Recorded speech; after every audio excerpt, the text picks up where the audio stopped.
গিন্নিমা, গিন্নিমা, গিন্নিমা, তোমাকে কি সুন্দর লাগছে গো। কি সুন্দর কাপড়টা পরেছে, তোমাকে যে মানিয়েছে না। মা, তোমার পায়ে আলতা নেই তো?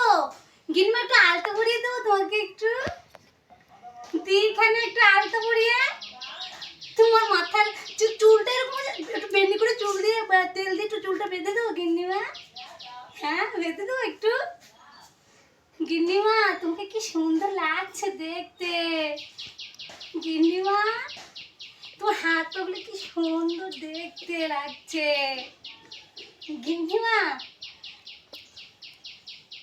গিন্নিমা, তোমাকে বিনে বিনে জানো না, আজকে কাজ করে না। বিনে মিংসে কাজ করে না, ধাঁচ করে না। চাল নেই, ডাল নেই, ঘরে কি রাখবো, আর ছাউ পাউদের বা কি খাওয়াবো। ছাউগুলো সব কাঁদছে।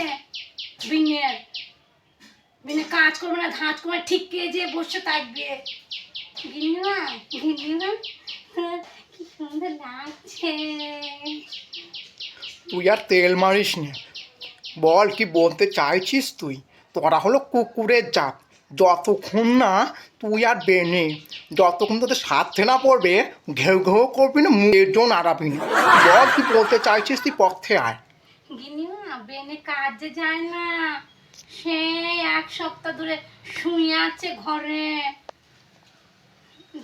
চাল ডাল যদি দিতেন মা ঠাকুরেন, তাহলে একটু ভালো হতো, খেয়ে বাঁচতাম ছাউ পাউদের নিয়ে। তাহলে পথে এখন এটাই তোর মতলব ছিল। যা গরু ঘরে গিয়া যা, ওই ঘরে গোবর আছে, গোবরগুলো পরিষ্কার কর, ওইগুলি ঘুঁটে দিয়ে বিক্রি করে খাবি। আজকে পট্টির মা নেবে, কালকে তুই নিস।